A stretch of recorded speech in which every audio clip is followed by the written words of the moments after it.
ইসলাম শুরু হয়েছে মক্কা এবং মদিনা শরীফ থেকে। তখন কোনো বাতিল দল ছিল না, শুধু একটা ছিল আহলে সুন্নাত। পরে পরে বাতিল ফিরকা হয়েছে, প্রথমে শিয়া, তারপরে খারেজি, তারপরে রাফিজি, তারপরে নাসিবি, তারপরে মুতাজিলা, তারপরে নজদি, তারপরে আহলে হাদিস, তারপরে কওমি, তারপরে আহলে কোরআন, তারপরে এর আগে জবরিয়া, কদরিয়া, মুজাসসামা, ইমামিয়া, অনেক দল বের হয়েছে। কিন্তু সবার আগে যেই দল ছিল সেই দলের নাম কি? আহলে সুন্নাত ওয়াল জামাত। তাহলে আহলে সুন্নাত ওয়াল জামাত আমার নবীর দল, আহলে সুন্নাত ওয়াল জামাত সিদ্দিক আকবরের দল। কথা বলেন ঠিক কিনা? আহলে সুন্নাত ওয়াল জামাত ফারুক আজমের দল, আহলে সুন্নাত ওয়াল জামাত উসমানে যুন্নুরাইনের দল, আহলে সুন্নাত ওয়াল জামাত হাজত রওয়া, মুশকিল কুশা, হায়দার কাররার, ফাতিহ খাইবার, আসাদুল্লাহিল গালিব, ইমামুল মাশারিক ওয়াল মাগারিব, হাল্লালুল মুশকিলাত ওয়ান নওয়াইব, দফাউল মুদালাত ওয়াল মাসাইব, আখির রাসূল ওয়া যাওজিল বাতুল, বাবু উলুম মদিনাতির রাসূল, হযরত মাওলা আলী শের খুদা करमल्लाहु वजहुल करीम रदियल्लाहु ताला अन्हुर दल। अहले सुन्नत वल जमात खातूने जन्नत सय्यदतु निसाइल आलमीन, सय्यदतु निसाइ अहलिल जन्नह, सय्यदतु निसाइ खैरिल उम्मह, सय्यदतु निसाइ अहलिल जन्नह फातिमातु ज़हरार दल। अहले सुन्नत वल जमात रसूल पाकेर बीबी, तमाम मुमिन मुमिनातदेर मा, उम्माहातुल मुमिनीनदेर दल। अहले सुन्नत वल जमात 1,24,000 বেশ এবং কম तमाम সাহাবায়ে কেরামের দল। আহলে সুন্নাত ওয়াল জামাত কারবালার দুলহা, সৈয়দুশ শুহাদা, ইমাম আলী মাকাম, জিগর গোশায়ে রাসূল, নূরে নজরে ফাতেমা, হযরতে হুসাইন ইবনে আলী রাদিয়াল্লাহু তাআলা আনহুর দল। আহলে সুন্নাত ওয়াল জামাত ইমাম যাইনুল আবিদিন, আহলে সুন্নাত ওয়াল জামাত ইমাম মুহাম্মদ বাকির, আহলে সুন্নাত ওয়াল জামাত ইমাম জাফর সাদিক, আহলে সুন্নাত ওয়াল জামাত ইমাম মুসা কাযিম, আহলে সুন্নাত ওয়াল জামাত ইমাম তাকি, ইমাম নকি, হাসান আল আসকারি, হাসান আল মুসান্না, ইমাম বাকির, গৌসে সামাদানি, কুতুব রব্বানি, আশিক ইয়াজদানি, পীর লাসানি, কিন্দিল আরশ নূরানি, শাহবাজ লামকানি, আশিক হক্কানি, মাশুক দজ্জানি, পীর মীর মিসকিন বাদশাহ শাহিনशाह গৌসুস সামাওয়াত ওয়াল আরদ হুজুর সৈয়দ মুহাম্মদ মুহিউদ্দিন আব্দুল কাদের জিলানী আল হাসানি ওয়াল হুসাইনি আলী রাকি আল বাগদাদি দল। আহলে সুন্নাত ওয়াল জামাত হুজুর আতায়ে রাসূল বান্দায়ে নওয়াজ হুজুর খাজা সৈয়দ মুহাম্মদ মাইনুদ্দিন চিশতি সঞ্জিরি আজমিরির দল।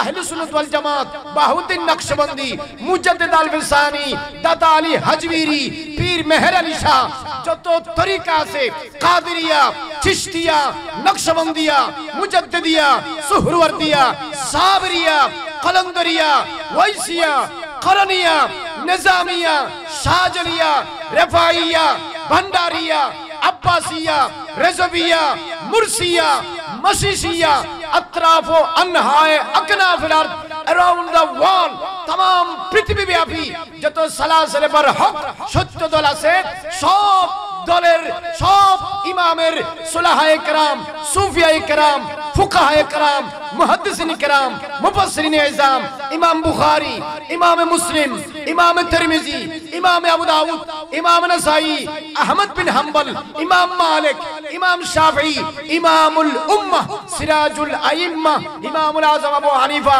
নুমান বিন সাবিত, আল্লামা আসকালানি, আল্লামা কুসতুলানি, আল্লামা জুরকানি, আল্লামা হাইসামি, আল্লামা হাইতামি, আল্লামা নববী, আল্লামা শেখ মুহাক্কিক দেহলভী, ওলিউল্লাহ মুহাদ্দিস দেহলভী, আব্দুল আজিজ মুহাদ্দিস দেহলভী, ইবনে আব্দুল বার আল মালিকি, বদরুদ্দিন আইনি, কাজী আয়াজ আল মালিকি, যত মুহাক্কিক উলামায়ে কেরাম আছে পৃথিবীতে, যত দল আছে, যত আউলিয়া কেরাম আছে, বিশেষ করে ইমাম আহলে সুন্নাত গাজী দ্বীন ও মিল্লাত ইমাম আহমদ রাজা খান ফাজিল বেরলভী, মজমাউল কামালাত, মানবাউল ফুয়ুজাত, সিরুল্লাহিল আযম, নূরুল্লাহিল আফহাম, শাহ মাওলানা আহমদুল্লাহ গৌসুল আযম, ইউসুফ সানি, জামাল রহমানি, নূর ইয়াজদানি, ফয়জ রহমানি, বাবা গুলামুর রহমান কুদ্দিস সিরহুল আজিজ, বাবা জিয়াউল কালমাইজ ভন্ডারি, হুজুর মুর্শিদ বরহক গৌসে জামান আল্লামা তৈয়ব শাহ রহমাতুল্লাহি আলাইহি, আহমদ শাহ সিরকুটি, খাজা আব্দুর রহমান চৌরবি,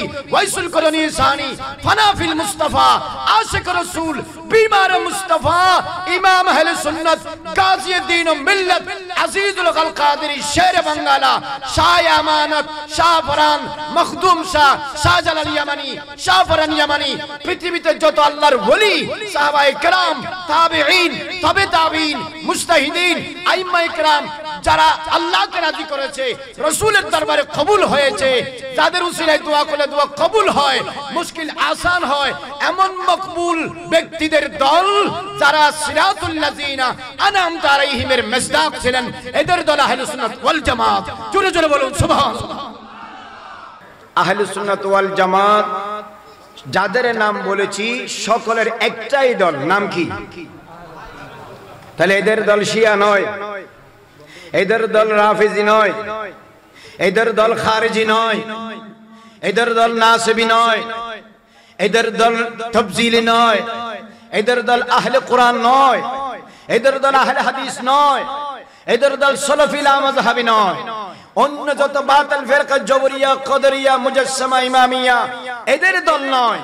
যুগে যুগে রাসূল খুদা সাল্লাল্লাহু আলাইহি ওয়াসাল্লামের আগে এবং রাসূল খুদা সাল্লাল্লাহু আলাইহি ওয়াসাল্লামের পর থেকে অদ্যাবধি যারা আল্লাহকে রাজি করেছেন, নবী মুস্তাফার দরবারে কবুল হয়েছেন, তাদের একটাই দল, দ্বিতীয় আর কোনো দল নাই। গৌসে পাক কিতাব উসুলুদ্দীনের মধ্যে লিখেছে, আম্মাল ফিরকান নাজিয়াতু হিয়া সুন্নাত ওয়াল জামাআ। মুল্লা আলী আল কারি মিরকাত শরহ মিশকাতের মধ্যে লিখেছে, আম্মাল ফিরকান নাজিয়াতু ওয়া হিয়া আহলুস সুন্নাত ওয়াল জামাআ। আল্লামা সাদউদ্দিন তাফতাজানি কিতাবের মধ্যে লিখেছে, মা সাবাতা বিস সুন্নাহ ওয়া মা মাদা আলাইহিল জামাআ। যা সুন্নাত দ্বারা প্রমাণিত, যারা জামাতে সাহাবা তাবিঈন আউলিয়া কিরামের উপর আছে, এদেরা হচ্ছে আহলে সুন্নাত ওয়াল জামাত। এটাই হচ্ছে জান্নাতি দল, এটাই হচ্ছে মুক্তি এবং নাজাতের দল। এটা বাদ দিয়ে যত দল আছে সব কটাই জাহান্নামের দল। কথা বলেন ঠিক কিনা? সুতরাং নিত্য নতুন অনেক ফেরকা আসবে, আপনারা বিচলিত হওয়ার দরকার নাই, ঈমান হারা হয়েন না। দেখেন, আমি আপনাদেরকে একটা কথা বলি, কোরআন শরীফ থেকে আমি একটি আয়াতে কারিমা তেলাওয়াত করেছি, আপনারা খেয়াল করেন। সূরা বাকারা থেকে আমি এই আয়াত তেলাওয়াত করেছি। আয়াতটা কি? আনতা মাওলানা ফানসুরনা আলাল কওমিল কাফিরিন। অর্থ হলো, হে আল্লাহ, আপনি আমাদের মাওলা, অতঃপর আপনি আমাদেরকে কাফের সম্প্রদায়ের উপর, অতঃপর আপনি আমাদেরকে কাফেরদের উপর বিজয় হওয়ার জন্য আমাদেরকে সহযোগিতা করুন। বড় করে বলুন না সুবহানাল্লাহ। যে আয়াত আমি তেলাওয়াত করেছি, এখানে একটা শব্দ আছে মাওলা। কি শব্দ? এখন বর্তমানে মাওলা শব্দ নিয়ে অনেক কথাবার্তা হচ্ছে, এই কথা কোন ঠিক কিনা? কেন? হাদিসে পাকে একটি হাদিস শরীফ আছে যার নাম হাদিসে গদীর, যার নাম হচ্ছে হাদিসে বেলায়েতে আলী। হাদিসটা কি? কমপক্ষে 40 জন বর্ণনাকারী থেকে হাদিসটি বর্ণিত হয়েছে। কয়জন? 40 জন। হাদিসটা হচ্ছে, হাদিসের একটি টুকরা হলো, মান কুনতু মাওলাহু ফাআলিজুন মাওলাহু ওয়া ফি riwayatin মান কুনতু মাওলাহু ফাহাযা আলিজুন মাওলাহু। অর্থ হলো, আমার নবী গদিরে খুম নামক জায়গায় বিদায় হজ থেকে আসার সময় মদিনা শরীফের দিকে, মদিনা শরীফের একটু আগে একটা জায়গা আছে, সেই জায়গার নাম গদিরে খুম। সেই জায়গাতে দাঁড়িয়ে মাওলা আলী শের খুদার হাতকে ধরে উপস্থিত সাহাবীদের সামনে একটি হাদিস বলেছেন। সেই হাদিসের একটা অংশ হলো, মান কুনতু মাওলাহু ফাআলিজুন মাওলাহু। মানে, হে আমার সাহাবা, তোমরা শোনো, তোমাদের মাধ্যমে तमाम পৃথিবীর মানুষকে আমি জানিয়ে দিতে চাই, আমি যার মাওলা, আলীও তার মাওলা। বড় করে বলুন না সুবহানাল্লাহ। এই হাদিসে একটি শব্দ আছে মাওলা। এই মাওলা শব্দ নিয়ে যত আলাপ আলোচনা, কথাবার্তা, কথা বলেন ঠিক কিনা?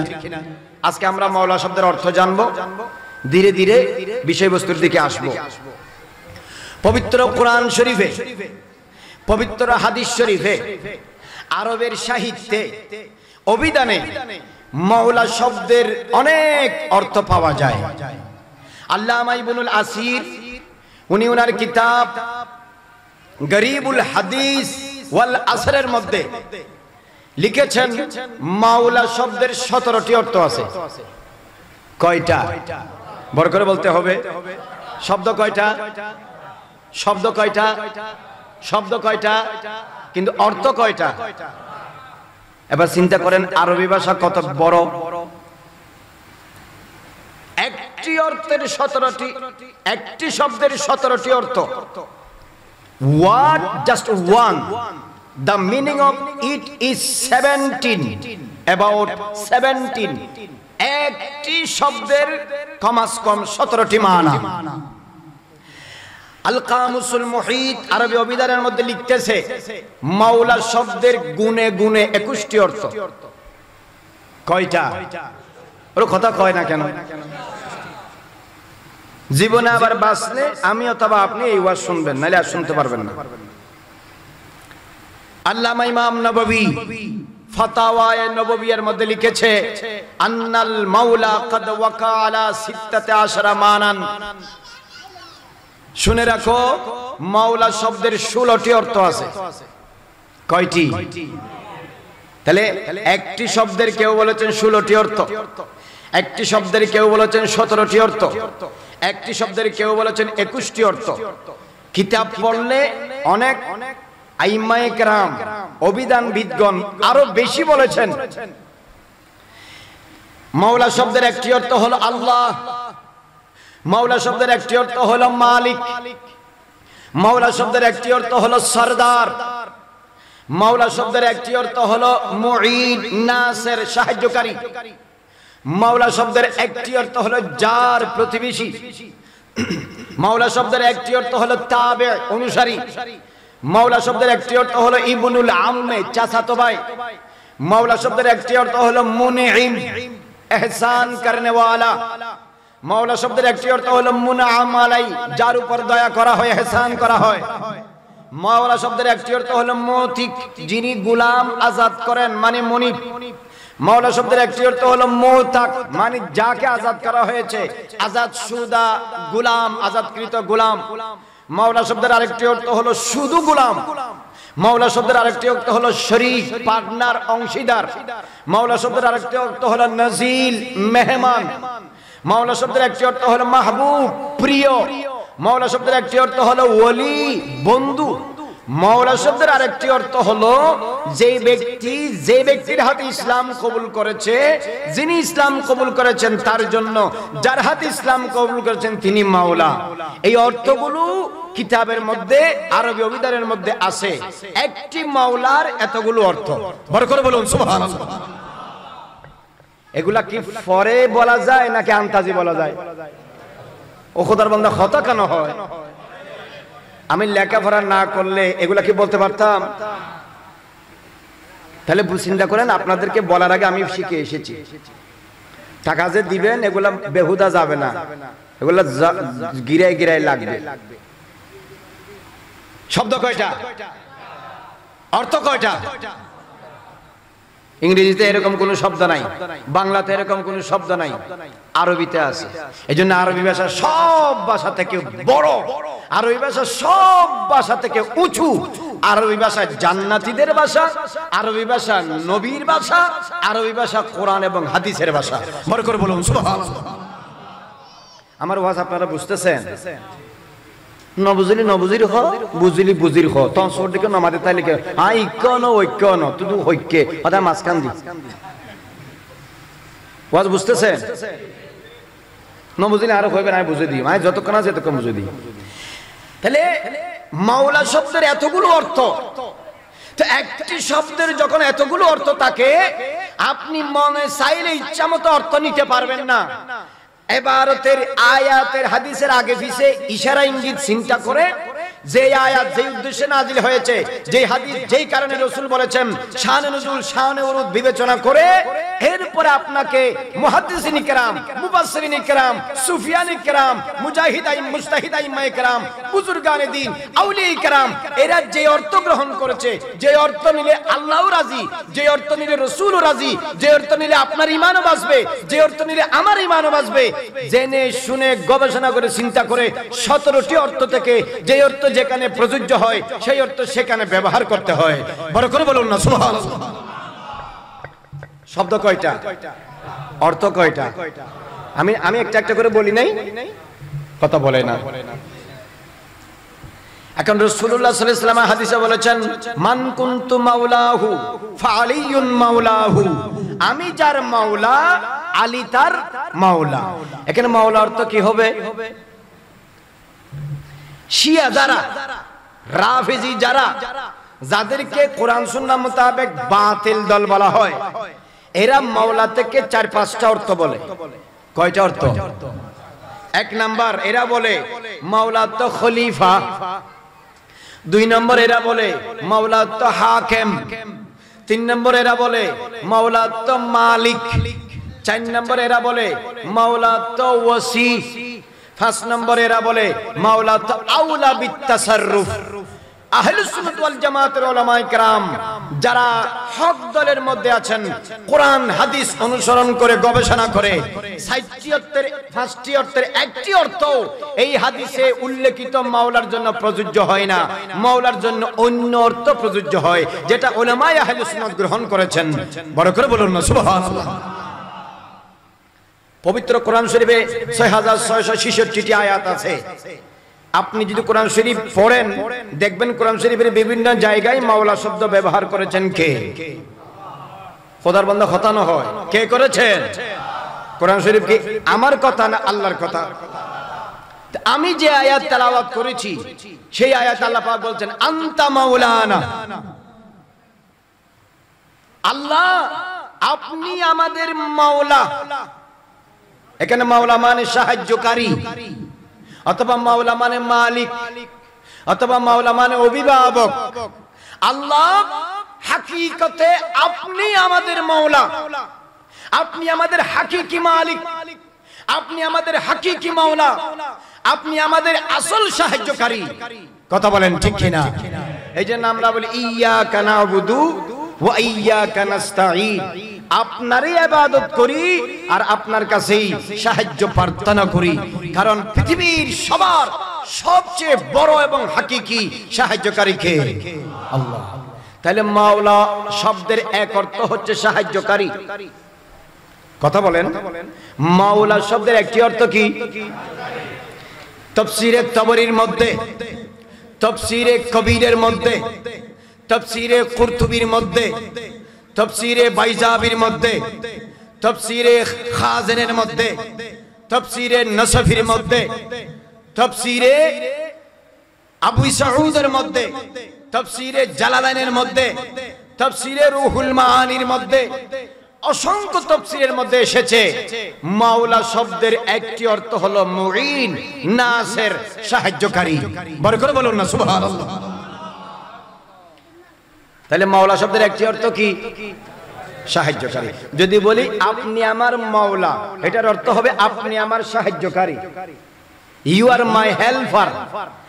যে কোনো কাজে আপনি আমাকে সহযোগিতা করেন, বিপদে পড়লে বা যে কোনো সময়, তাহলে আপনি আমার মাওলা মানে আপনি আমার কি? সাহায্যকারী। এই যে আপনারা বুঝতেছেন, তাহলে মাওলা শব্দের এক অর্থ কি? কোরআন শরীফ আল্লাহ পাক আরেক জায়গায় বলেছেন বালিল্লাহু মাওলাকুম হুয়া খায়রুন নাসিরিন, বরং আল্লাহই তোমাদের মাওলা, তিনি উত্তম সাহায্যকারী। এই আয়াতেও মাওলা মানে সাহায্যকারী। কোরআন শরীফ আল্লাহ পাক আরেক জায়গায় বলেছেন ফা ইন্নাল্লাহা হুয়া মাওলাহু ওয়া জিবরিলু ওয়া সালিহুল মুমিনিনা ওয়াল মালায়েকাতু বাদা যালিকা যহিরা। আল্লাহ পাক কোরআন শরীফে বলছেন হে নবী, আল্লাহ আল্লাহ আপনার মাওলা, হে নবী জিবরিল আপনার মাওলা, হে নবী নেককার মুমিনগণ আপনার মাওলা, হে নবী ফেরেশতারাও আপনার মাওলা। এই আয়াতে মাওলা শব্দটি আল্লাহ 7 জনের জন্য ব্যবহার করেছেন। সুবহানাল্লাহ বারজে হইবেরি শব্দ কয়টা? কি শব্দ? মাওলা। এই আয়াতে মাওলা শব্দটি আল্লাহ কয়জনের জন্য ব্যবহার করেছেন? রাসূলুল্লাহর মাওলা হলো আল্লাহ, রাসূলুল্লাহর মাওলা হলো জিবরিল, রাসূলুল্লাহর মাওলা হলো নেককার মুমিনগণ, রাসূলুল্লাহর মাওলা হলো ফেরেশতারা। এখন বলেন, একটি শব্দে 7 জনের জন্য ব্যবহার হয়েছে। 7 জন যেহেতু সমান নয়, তো 7 জনের জন্য এই শব্দের একটি অর্থ সমান নয়। যে অর্থ আল্লাহর জন্য হবে সেই অর্থ আল্লাহ ছাড়া অন্যের জন্য হাকিকতান হবে না। তো আল্লাহর জন্য এক অর্থ, জিবরিলের জন্য এক অর্থ, মুমিনদের জন্য এক অর্থ, ফেরেশতাদের জন্য এক অর্থ। কিন্তু এই আয়াতে মাওলা শব্দের অর্থ হচ্ছে সাহায্যকারী। মানে আমার নবীর মূল সাহায্যকারী আল্লাহ। আমার নবীকে সাহায্য করেন জিবরাইল, আমার নবীকে সাহায্য করেন মুমিন বান্দারা, আমার নবীকে গায়েব থেকে সাহায্য করেন আল্লাহর ফেরেশতারা। এই আয়াতে মাওলা শব্দের অর্থ হলো সাহায্যকারী। বড় করে বলুন না সুবহানাল্লাহ। কোরআন শরীফের আরেক জায়গায় আল্লাহ রাব্বুল আলামিন ইরশাদ করেছেন, যালিকা বিআন্নাল্লাহা মাওলাল্লাযিনা আমানু ওয়া আন্নাল কাফিরিনা লা মাওলা লাহুম। শুনে রাখো, আল্লাহ মুমিনদের মাওলা, কাফিরদের কোনো মাওলা নাই। এই আয়াতে মাওলা শব্দের অর্থ হলো অভিভাবক, মাওলা শব্দের অর্থ হলো সাহায্যকারী। কি মানে? দুনিয়াতে, কবরে, হাসরে, জান্নাতে, রুজগতে মুমিনদেরকে প্রকৃত সাহায্যকারী আল্লাহ, মুমিনদের প্রকৃত অভিভাবক আল্লাহ। কাফেরদের কোনো অভিভাবক আল্লাহ হবে না, কাফেরদের কোনো সাহায্যকারী আল্লাহ হবে না, কারণ কাফেররা তো আল্লাহকে আল্লাহ হিসেবে মানেই না। সুতরাং এই আয়াতে আল্লাহ শব্দের অর্থ হলো, সুতরাং এই আয়াতে মাওলা শব্দের অর্থ হলো অভিভাবক। বড় করে বলুন না সুবহানাল্লাহ। কোরআন শরীফের আরেক জায়গায় আল্লাহ পাক বলেছেন, আল্লাহু মাওলাকুম ওয়া হুয়াল আলিমুল হাকীম। আল্লাহ তোমাদের মাওলা, তিনি সর্বজ্ঞানী প্রজ্ঞাময়। এই আয়াতে মাওলা শব্দের অর্থ হলো অভিভাবক। বড় করে বলুন না সুবহানাল্লাহ। কোরআন শরীফে আরেক জায়গায় আল্লাহ পাক বলেছেন, মাওয়াকুমুন নারু হিয়া মাওলাকুম। তোমাদের স্থান হলো জাহান্নাম, সেটা তোমাদের মাওলা। ওয়াবিসাল মাসির। এখানে মাওলা শব্দের অর্থ হলো জাহান্নাম, মাওলা শব্দের অর্থ হলো রফিক। কারণ কাফেরদের একমাত্র সাথী হলো জাহান্নাম, কাফেরদের একমাত্র স্থায়ী ঠিকানা হলো জাহান্নাম। তো মাওলা শব্দের এক অর্থ হলো জাহান্নাম। কথা বলেন ঠিক কিনা? পবিত্র কোরআন আল্লাহ পাক ইরশাদ ফরমাচ্ছেন, ওয়ালিকুল্লিন জাআলনা মাওয়ালিয়া মিম্মা তারাকাল ওয়ালিদান ওয়াল আকরাবুন।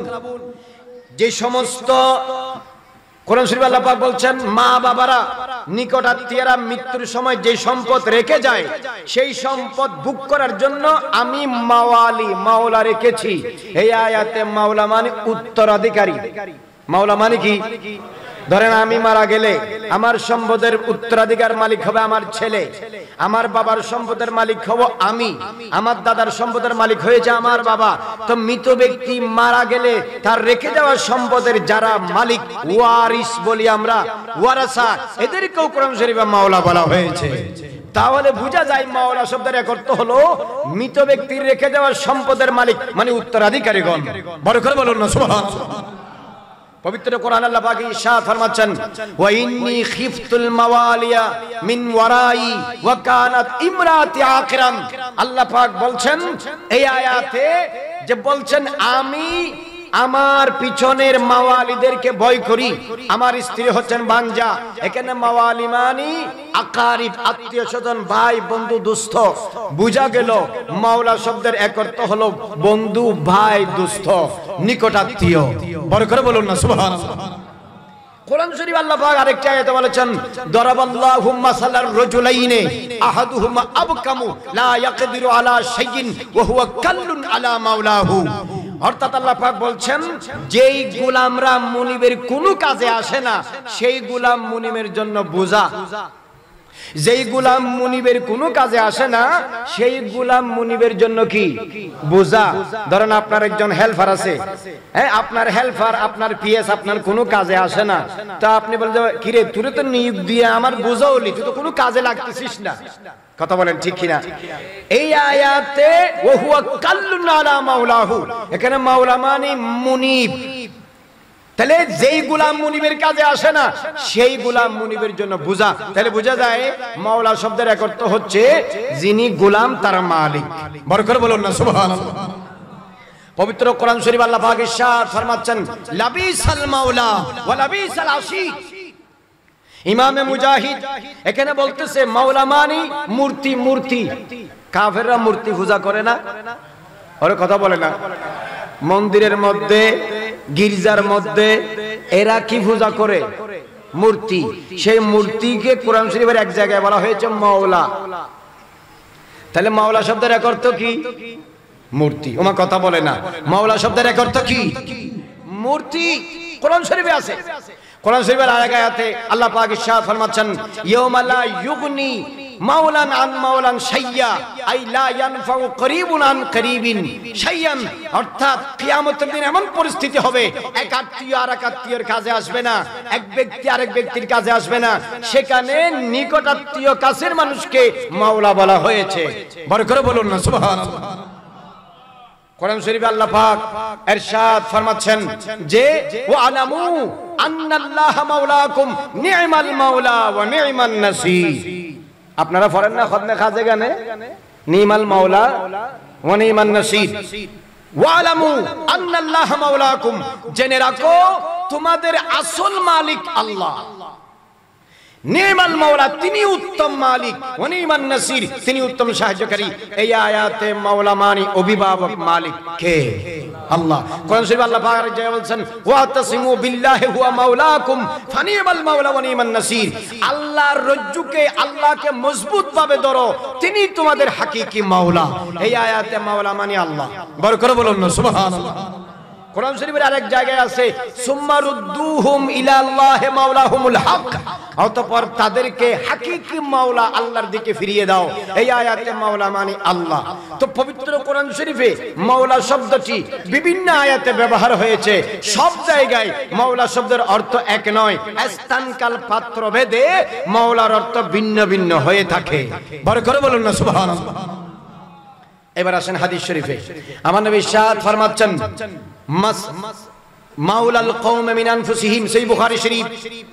যেই গোত্রের আজাদকৃত গোলাম সেই গোত্রের অন্তর্ভুক্ত, কারণ যেই গোলামকে আজাদ করা হয় সেই গোলামকেও মাওলা বলা হয়, আর যিনি আজাদ করেন মালিক তাকেও মাওলা বলা হয়। হাদিস দ্বারা বোঝা যায় আজাদকৃত গোলামকে মাওলা বলা হয়।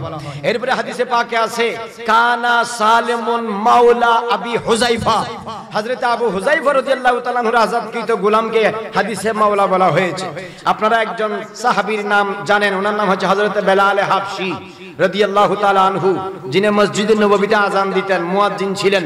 ইমামে বুখারী শরীফে ওনার ফাযাইল মানাকিব বর্ণনা করতে গিয়ে লিখেছেন বাবু মানাকিবে বেলাল ইবনে রিবাহিন মাওলা আবি বকর সিদ্দিক রাদিয়াল্লাহু তাআলা আনহু। আবু বকর সিদ্দিকের আজাদকৃত গোলাম হযরত বেলাল ইবনে রিবাহির ফজিলত। তাহলে বোঝা যায় মাওলা মানে আজাদকৃত গোলাম। হাদিসের আরেক জায়গায় আছে বাসু কুরাইবান মাওলা আব্দুল্লাহ ইবনে আব্বাসিন ইলা উম্মে সালমাতা, রাসূল তারা হযরত কুরাইবকে আব্দুল্লাহ ইবনে আব্বাসের আজাদকৃত গোলামকে উম্মে সালমার কাছে পাঠিয়েছেন। বুঝা গেল মাওলা শব্দের এক অর্থ হলো আজাদকৃত গোলাম। হাদিসে পাকে আমার নবী বলেছেন আল্লাহু মাওলানা ওয়া মাওলাকুম, আল্লাহ তোমাদেরও মাওলা আমাদেরও মাওলা। এখানে মাওলা মানে হচ্ছে আল্লাহ, মাওলা মানে হচ্ছে সাহায্যকারী, মাওলা মানে হচ্ছে অভিভাবক। বড় করে বলুন না সুবহানাল্লাহ। হাদিসে পাকে এসেছে আইয়ুমা ইমরাতিন নাকাহাত বিগাইরি ইজনে মাওয়ালিহা, যেই মহিলা তার অভিভাবকের অনুমতি ছাড়া বিয়ে করবে তার বিয়ে বাতিল বাতিল বাতিল। এখানে মাওলা মানে অভিভাবক। বড় করে বলুন না সুবহানাল্লাহ। আল্লাহ নবী ইরশাদ করেছেন শুনো যে তোমরা বলো আল্লাহু মাওলানা ওয়া মাওলাকুম। হাদিসে পাকের মধ্যে আছে যে লা ইয়াকুলুল আব্দুল সাইয়্যিদিহি মাওলাই, কোন গোলাম যেন তার মুনিবকে হাকিকি মাওলা না বলে, কারণ আমাদের সবার হাকিকি মাওলা কে? আল্লাহ। এবার আসেন, মাওলা শব্দের এতগুলো অর্থ থাকতে মান কুনতু মাওলাহু ফাআলিকুল মাওলাহু, এই হাদিসে মাওলা অর্থ কি হবে আমরা নিজেরা করব না। ইমাম বাইহাকি কিতাবুল ইতিকাদের মধ্যে, ইমাম শাফিঈ ওখানে বর্ণনা করেছেন, ইমাম নববী শরহ সহিহ মুসলিমের মধ্যে বলেছেন, ইমাম নববী ফতোয়ায়ে নববিয়ার মধ্যে বলেছেন, মুল্লা আলী কারি মিরকাত শরহ মিশকাতের মধ্যে বলেছেন, আব্দুল হক মুহাদ্দিস দেহলভী আশিয়াতুল লুমাতের মধ্যে বলেছেন, শাহ আব্দুল আজিজ মুহাদ্দিস দেহলভী তোহফা ইসনা শরিয়ার মধ্যে বলেছেন, পীর মেহের আলী শাহ আত-তাসফিয়া মা বাইনা সুন্নি ওয়া শিয়ার মধ্যে বলেছেন। এইভাবে সমস্ত মুহাদ্দিসিন کرام, বুজুর্গানে দ্বীন, আউলিয়া کرام এই হাদিসে মাওলা শব্দের অর্থ করেছেন কি? আমার নবী বলেছেন মান কুনতু মাওলাহু ফাআলিয়ুন মাওলাহু, এর অর্থ হলো আমি যাকে ওলি বানাবো আলীও তাকে ওলি হিসাবে মেনে নিবে। বড় করে বলুন না সুবহানাল্লাহ। এটার অর্থ হলো আমি যাকে মোহাব্বত করব আলীও তাকে মোহাব্বত করবে। আলীর সাথে দুস্তি মানে আমি নবীর সাথে দুস্তি। আলীকে যে ভালোবাসবে সে আমাকে ভালোবাসলো, অথবা আমি যাকে ভালোবাসবো সে আমি তাকে আলীও ভালোবাসবে, অথবা যে আমাকে ভালোবাসবে সে আলীকে ভালোবাসবে। এখানে মাওলা মানে হচ্ছে মাহবুব, প্রিয়, মানে রাসূল যার কাছে প্রিয় আলীও তার কাছে প্রিয়। তো আমরা যারা এখানে উপস্থিত আছি রাসূল আমাদের কাছে প্রিয় কিনা? বলেন না প্রিয় কিনা?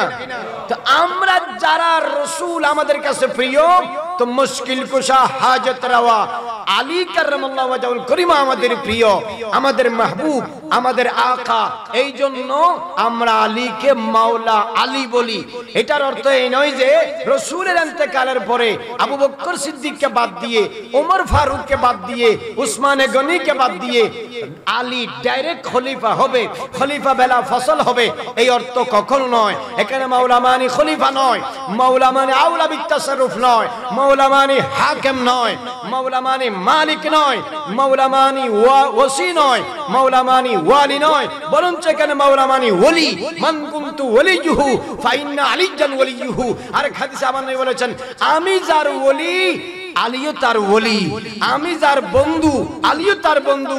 মানে যেই মুমিন বান্দার কাছে আমি প্রিয় হব সেই মুমিন বান্দার কাছে আলীও প্রিয় হতে হবে, নাহলে সেই মুমিন থাকবে না। বড় করে বলুন সুবহানাল্লাহ। কথা বলেন ঠিক কিনা? কিন্তু শিয়ারা এতগুলো অর্থ থাকতে সব অর্থ বাদ দিয়ে এখানে মাওলা মানি বলে খলিফা। মাওলা মানে কি বলে? খলিফা। এখন আপনারা বলেন আমার নবীর পরে ডাইরেক্ট খলিফা কি আলী না আবু বকর? কথা বলেন। আবু বকর সিদ্দিক রাদিয়াল্লাহু তাআলা আনহু। কিন্তু তারা মাওলা শব্দের অর্থ করে খলিফা। তো মাওলা শব্দের অর্থ যদি খলিফা হয় তাহলে আবু বকর সিদ্দিক কোথায় যাবে? হযরত ওমর কোথায় যাবে? হযরত ওসমান কোথায় যাবে? তার মানে আপনি বুঝতে পারতেছেন যারা শিয়া তারা সিদ্দিক আকবরকে মানে না, হযরত ওমরকে মানে না, হযরত ওসমানে গনিকে মানে না, তারা অন্য সাহাবীদেরকে মানে না। তারা বলে আলীর পরে খলিফা হওয়ার ডাইরেক্ট হকদার, রাসূল পাকের পরে খলিফা হওয়ার ডাইরেক্ট হকদার আলী। কিন্তু আহলে সুন্নাত ওয়াল জামাতের আকীদা সেটা নয়। আহলে সুন্নাত ওয়াল জামাতের আকীদা হলো আমার নবীর পরে খলিফা আবু বকর, ওনার পরে খলিফা হযরত ওমর, ওনার পরে খলিফা হযরত ওসমান, ওনার পরে চতুর্থ খলিফা হিসেবে মাওলা আলী শের খুদা রাদিয়াল্লাহু তাআলা আনহু। বড় করে বলুন না সুবহানাল্লাহ। তাহলে মাওলা শব্দ কয়টা? কথা কয় না কয়টা? অর্থ কয়টা? অর্থ কয়টা? আল্লামা ইবনে হাজার আসকালানী বলতেছে যেখানে সেখানে মন গড়া অর্থ মানুষের উপর চাপিয়ে দেওয়া জায়েজ নাই। একটা শব্দের যদি অনেক অর্থ থাকে চিন্তা ভাবনা করে যেখানে যে অর্থ খাবে খাটবে সেখানে সেই অর্থ ব্যবহার করতে হবে। কথা বলেন ঠিক কিনা? তো সেই জন্য এখন যারা আছে যে মাওলা আলী মাওলা আলী মাওলা আলী করে ফানা হয়ে যাচ্ছে, ফানা হওয়াটা স্বাভাবিক। আলীকে মোহাব্বত করার নাম ঈমান।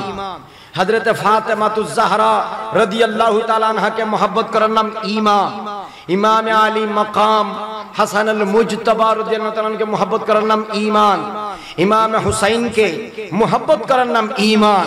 ইমাম জাইনুল আবিদিন কে मोहब्बत করার নাম ঈমান, ইমাম মুহাম্মদ বাকির কে मोहब्बत করার নাম ঈমান, ইমাম জাফর সাদিক কে मोहब्बत করার নাম ঈমান, তথা আলী এবং ফাতেমা রাদিয়াল্লাহু তাআলা আনহুমার নসল দিয়ে যত আওলাদ রাসূল কিয়ামত পর্যন্ত আসবে, এরা যদি ঈমানের উপর অটল থাকে, আহলুস সুন্নাত ওয়াল জামাতের উপর অটল থাকে, তাহলে এদেরকে ভালোবাসা সম্মান করা প্রত্যেক মুমিন ব্যক্তির উপর ফরজ। বড় করে বলুন না সুবহানাল্লাহ। আহলে বাইতকে মহব্বত করা ফরজ। আহলে বাইত মানে নবীর পরিবার। আহলে বাইত means the family of Prophet Muhammad।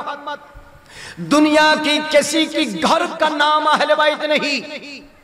दुनिया में जितने फैमिली है, घर है, बहुत घर और औलाद है, लेकिन सबकी घर और साहिब घर औलाद अफराद को अहले बैत शुमार नहीं किया जाता, नहीं कहा जाता। कुरान और हदीस की रोशनी में अहले बैत सिर्फ और सिर्फ मेरे नबी के अज़वाज मुतहरात और मेरे नबी की दामाद मौला अली, मेरे नबी की बेटी खातून जन्नत सय्यदतुन निसाइल अहलिल जन्नह फातिमा ज़हरा की नस्ल से क़यामत तक जो बंदाए खुदा क़यामत तक तशरीफ ले आएगा, उनको अहले बैत कहा जाता है। बरकर बोलो सुभान अल्लाह। আমার পরিবারকে কি আহলে বাইত বলবে? আপনারা যারা বিয়ে করেছেন এই এলাকায় যত ঘর আছে, প্রত্যেক ঘরে মা বাবা ফোলা ফাইন ছেলে সদস্য আছে না নাই? কিন্তু তাদেরকে কি আহলে বাইত বলে? আহলে বাইত হচ্ছে আমার নবীর পরিবারের সদস্য। সুবহানাল্লাহ বাড়ি যা হয় বেরি। আহলে বাইতকে মহব্বত করা কি ফরজ? বলেন, আহলে বাইতকে মহব্বত করা কি ফরজ? মনে রাখতে হবে, আহলে বাইতকে মহব্বত করার নাম ঈমান, আহলে বাইতকে সম্মান করার নাম বলেন না ঈমান। পাশাপাশি সাইড বাই সাইড দিগর তরফ অন দা আদার সাইড সাহাবায়ে কেরামদেরকে মহব্বত করার নাম ঈমান। বলেন বলেন না আমার সাথে, সাহাবায়ে কেরামদেরকে মহব্বত করার নাম কি? এবং সাহাবায়ে কেরামদেরকে সম্মান করার নাম কি? তাহলে একদিকে সাহাবায়ে রাসূল, অন্যদিকে আওলাদ রাসূল। আওলাদ রাসূল রাসূলের পরিবারের সদস্য, সাহাবায়ে কেরাম রাসূলের মাদ্রাসার পাঠের সোহবতের সদস্য।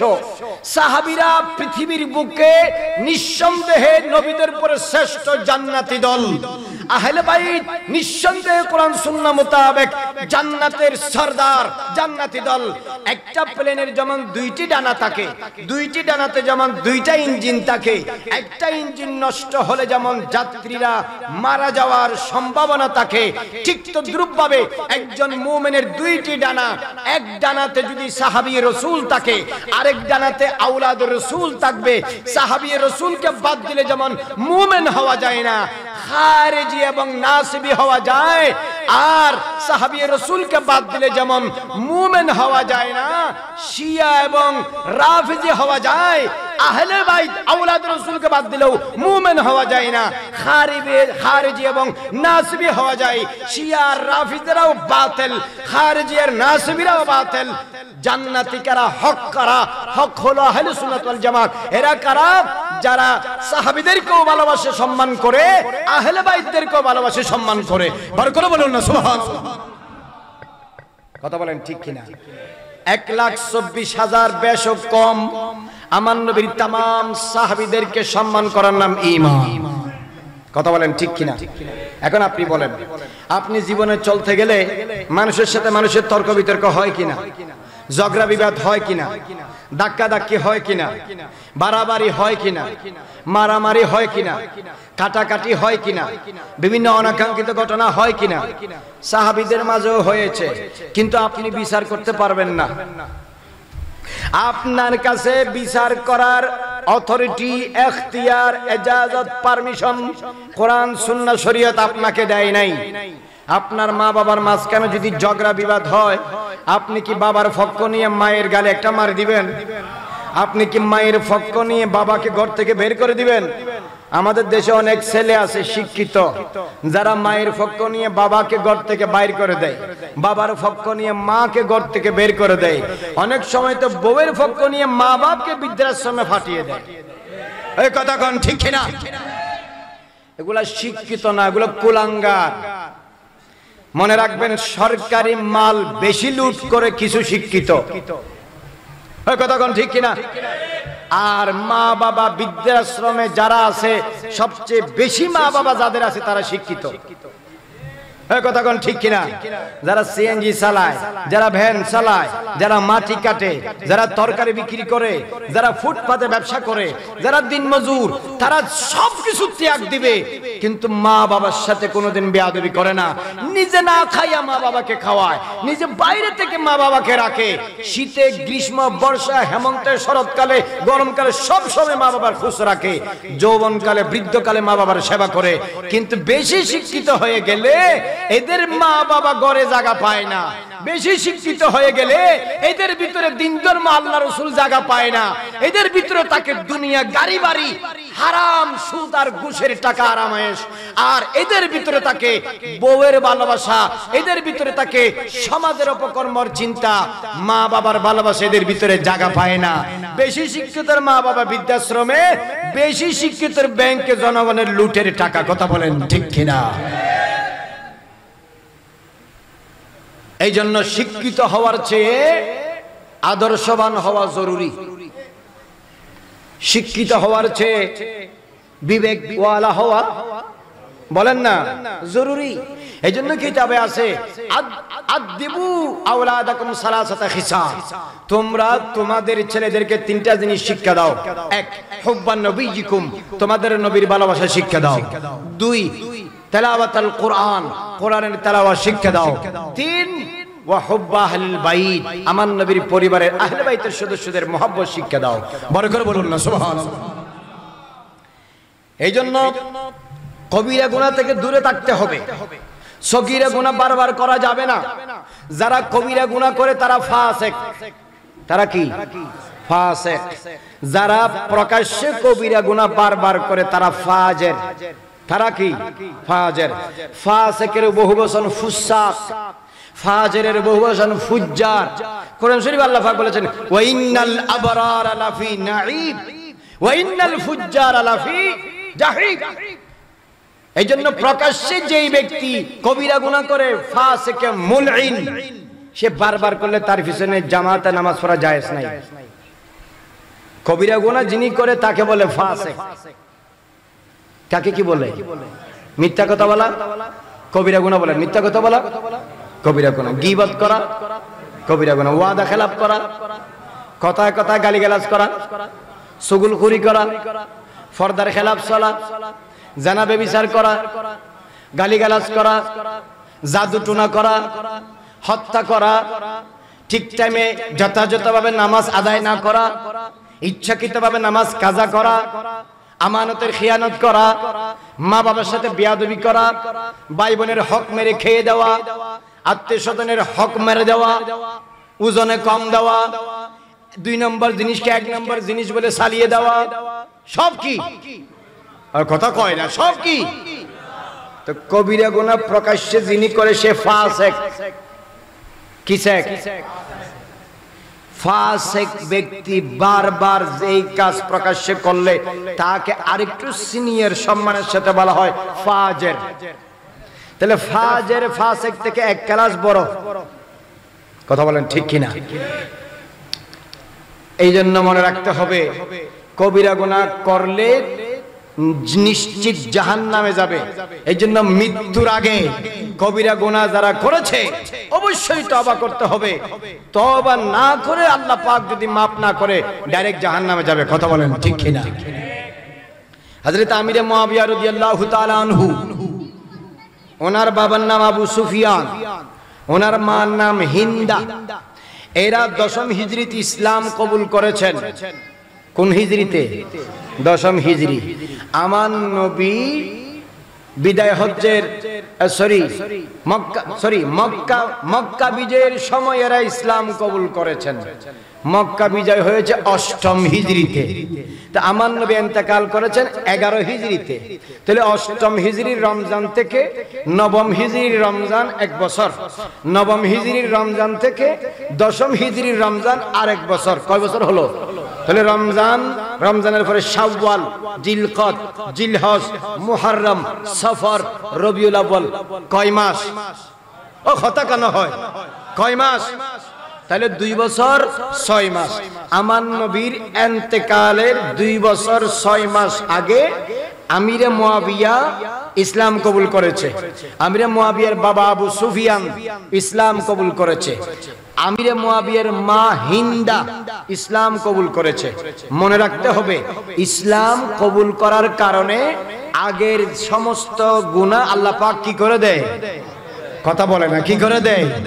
যত বড় গুনাহ হোক, যেই কাফের ইসলাম কবুল করবে, যেই মুশরিক ইসলাম কবুল করবে, ইসলাম কবুল করার সাথে সাথে পাহাড় পরিমাণ, আসমান পরিমাণ গুনাহ হলেও আল্লাহ পাক কি করে দেয়? কারণ তার জীবনের আমলনামা আবার মুসলমান হিসেবে নতুন করে কি হয়েছে? শুরু হয়েছে।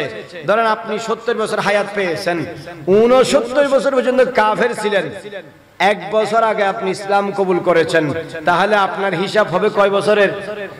ওর কথা কয় না কেন? কয় বছরের? 1 বছরের। এই 1 বছরের মুসলমান, তাহলে এরা ইসলাম কবুল করেছে আমার নবীর ইন্তেকালের 2.5 বছর আগে। কয় বছর আগে? ইন্তেকালে 2.5 বছর আগে ইসলাম কবুল করে। ঈমান অবস্থায় আমার নবীকে দেখেছেন এবং ঈমান অবস্থায় মওত হয়েছে। এই জন্য কোরআন হাদিসের ভাষায় এদেরকে সাহাবী বলা হয়।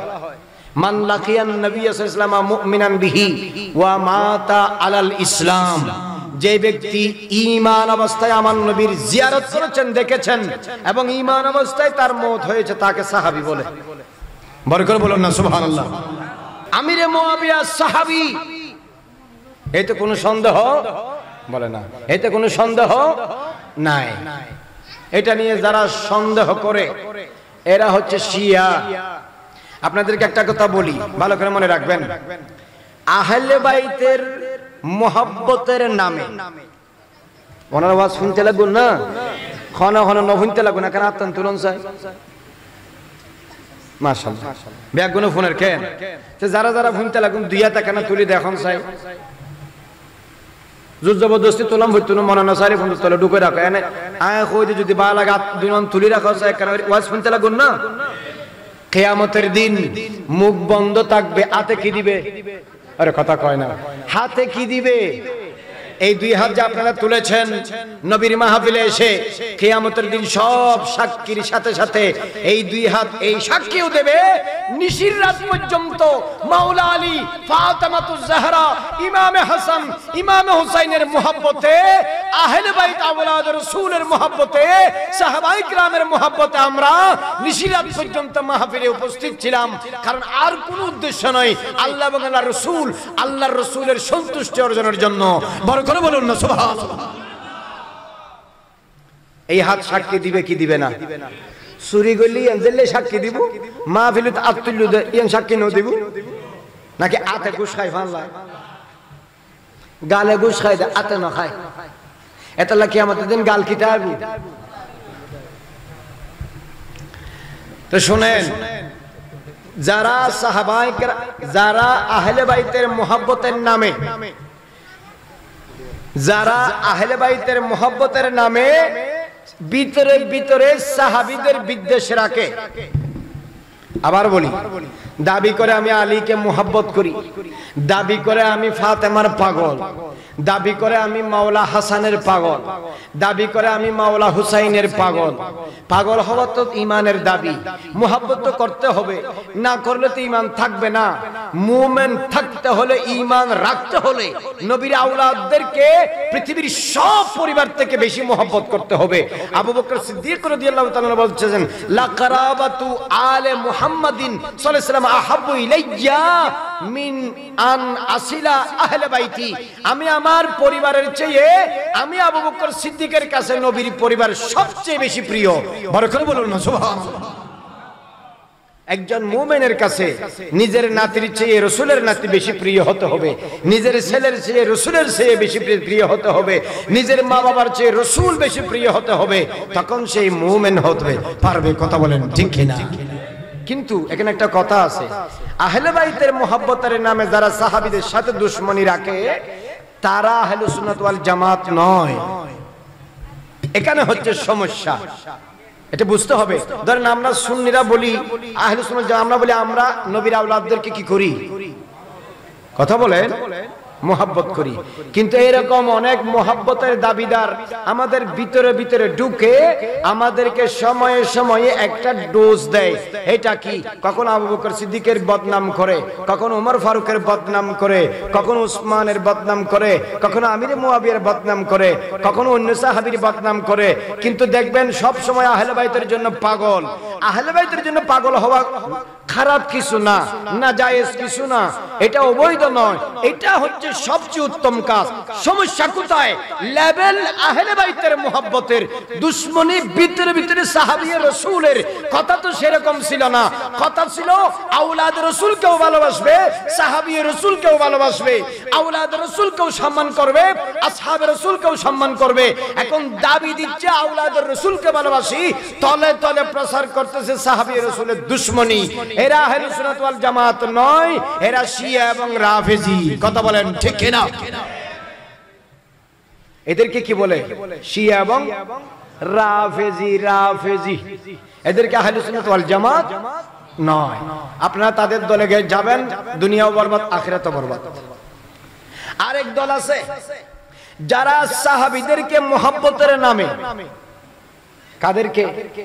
সাহাবীদেরকে মুহাব্বতের নামে মাওলা আলী শেরে খুদার সাথে দুশমনি করে, মা ফাতেমাতু জাহরার বদনাম করে, ইমামে হাসান আল মুজতাবার বদনাম করে, ইমামে আলী মাকাম হুসাইন কারবালার দুলহা হযরতে সৈয়দুশ শুহাদা হযরতে ইমামে আলী মাকাম হুসাইন ইবনে আলী রাদিয়াল্লাহু তাআলার বদনাম করে, তথা আহলে বাইতের সাথে বিদ্বেষ করে দুশমনি করে, মুহাব্বত দেখায় সাহাবীর, দুশমনি করে নবীর আওলাদের। আছে না না? এরা হচ্ছে খারিজি। এরা কারা? ওর হতা কেন হয় খারেজি? খারেজুন মানে যারা বের হয়ে গেছে, খারেজি মানে যারা কি হয়ে গেছে, কোত্থেকে বের হয়েছে? আহলে সুন্নাত ওয়াল জামাত। আহলে সুন্নাত ওয়াল জামাত থেকে যারা বের হয়ে আলাদা দল, এদের একটা আকীদা হলো এরা সাহাবীদেরকে মুহাব্বতের নামে নবীর আওলাদদের সাথে দুশমনি রাখে। এরা হচ্ছে খারেজি। আর এই খারেজিদের আরেক নাম নাসেবি। খারেজিদের আরেক নাম কি? আচ্ছা বলেন, আমরা কি শিয়া? শিয়া হলি শিয়া খন, না হলি না খন, আমাদের হাতে কি? আমরা কি শিয়া? আমরা কি রাফেজি? আমরা কি খারেজি? আমরা কি নাসেবি? আমরা শিয়াও না, খারেজিও না, রাফেজিও না, নাসেবিও না, আমরা লা মাযহাবিও না, সলফিও না, আহলে হাদিস, শুধু আহলে হাদিসও না, শুধু আহলে কোরআনও না। আমাদের কোরআনও লাগবে, হাদিসের রাসূলও লাগবে, মাযহাবও লাগবে, নবীও লাগবে, সাহাবাও লাগবে, আওলাদও লাগবে, আহলে বাইতের রাসূলও লাগবে। এদের নাম আহলে সুন্নাত ওয়াল জামাত। বড় করে বলুন না সুবহানাল্লাহ। কথা বুঝতে পেরেছেন? এই জন্য যারা শুধু ইয়া হুসাইন স্লোগান দেয়, এরা আহলুস সুন্নাত ওয়াল জামাত নয়। কারণ আহলুস সুন্নাত ওয়াল জামাত শুধু এক হুসাইনের নাম নয়।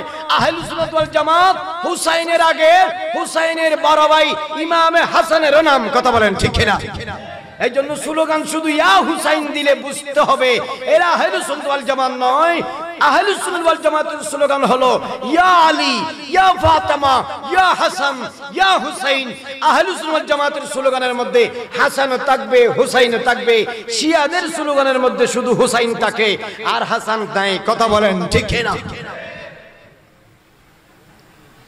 এই জন্য মনে রাখতে হবে আহলে সুন্নাত ওয়াল জামাতের ব্যানারে, আহলে সুন্নাত ওয়াল জামাতের লেবাসে, আহলে সুন্নাত ওয়াল জামাতের পরিচয়ে আমাদের ভিতরে ভিতরে, আমাদের ভিতর থেকে আমাদের চেহারাওয়ালা, আমাদের আপনজন, আমাদের বন্ধু বান্ধব, আমাদের আত্মীয় স্বজন, আমাদের কলিগ, আমাদের সমাজী, আমাদের গ্রাম্য ব্যক্তি, আমাদের এলাকার মানুষ, আমাদের ডিস্ট্রিক্টের মানুষ, কেউ রাফেজিতে পা দিয়েছে, কেউ খারেজিতে পা দিয়েছে।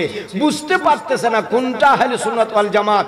বিবেক নাই। কেউ টাকার কাছে বেচা গেছে, কেউ ডলারের কাছে বেচা গেছে, কেউ রিয়ালের কাছে বেচা গেছে, কেউ দিরহামের কাছে বিক্রি হয়েছে, কেউ গাড়ি বাড়ির কাছে বিক্রি হয়েছে, কেউ নারীর সৌন্দর্যে বিক্রি হয়েছে, কেউ ক্ষমতার কাছে বিক্রি হয়েছে। শুনো, টাকার কাছে, গাড়ির কাছে, নারীর কাছে, ডলারের কাছে পাওয়ারের কাছে সবাই বিক্রি হতে পারে, ইমাম হাসান আর হুসাইনের, ফাতেমার, মাওলা আলীর গোলামরা, সিদ্দিক আকবর, হযরত ওমর, হযরত উসমান, সাহাবায়ে কিরামের অনুসারীরা কখনো এদের কাছে বিকৃত হয় না। এটার জ্বলন্ত প্রমাণ 61 হিজরিতে 10 মুহররম বারুজে ইয়াউমুল জুমা বমাকামে কারবালায়ে মুআল্লা সাইয়্যিদুস শাবাব আহলিল জান্নাহ ইমাম আলী মাকাম, সমস্ত জান্নাতীদের নওজওয়ানের একজন সরদার ইমাম হুসাইন প্রমাণ করে দিয়েছেন মুমিনরা জান দিতে পারে, ঈমান বিক্রি করে না। জোরে বলুন সুবহানাল্লাহ। কথা বলেন ঠিক কিনা? ঠিক কই লাভ কি? খালি এত ছয় লাখ বস্তা দিলে হাকুল্লাহ তুমি বেরিয়ে যাবে কে কেউ ভাই, ঠিক না? ঠিক আমার দিলি তখন আর এসকো নাই, এতদিন আসলে সুন্নি, এখন তো ঠিক তুমি বস্তাফার, এখন আদা আদা মিড়ে গি। ওই কথা কোন ঠিক কিনা? ইমাম হুসাইন যদি ক্ষমতার লোভ করত, সপরিবারে শহীদ হওয়ার প্রয়োজন হতো না। ইমাম হুসাইন যদি ইয়াজিদের সাথে হাত মিলাইতো, তাহলে কি কারবালার ঘটনা হইতো? কিন্তু হাত মিলাই নাই। আমার নবী কাফেরদের সাথে হাত মিলাই নাই, সিদ্দিক আকবর মুশরিকের সাথে হাত মিলাই নাই, হযরত ওমর মুনাফিকদের সাথে হাত মিলাই নাই, হযরত ওসমান গাদ্দারদের সাথে হাত মিলাই নাই, মাওলা আলী দুশমন রাসূলদের সাথে, কাফের মুশরিকদের সাথে, খারিজদের সাথে হাত মিলাই নাই, ইমাম হাসান মুনাফিকদের সাথে হাত মিলাই নাই। ইমাম হুসাইন বলে, আমার মুরব্বিরা যখন কারোর সাথে হাত মিলিয়ে ঈমান বিক্রি করে নাই, আমি কেমনে করব? সব দিতে রাজি, ঈমান দেব না। পৃথিবীর মুসলমানেরা শোনো, আহলুস সুন্নাত ওয়াল জামাত ওই দলের নাম, জান যাবে তো যাবে, দৌলত যাবে তো যাবে, আওলাদ যাবে তো যাবে, ক্ষমতা যাবে তো যাবে, জীবন যৌবন যাবে তো যাবে, সব যাবে, তবু একটা জিনিস দিব না, এটার নাম ঈমান। কারণ ঈমানদারের সবচেয়ে মূল্যবান সম্পদের নাম ঈমান।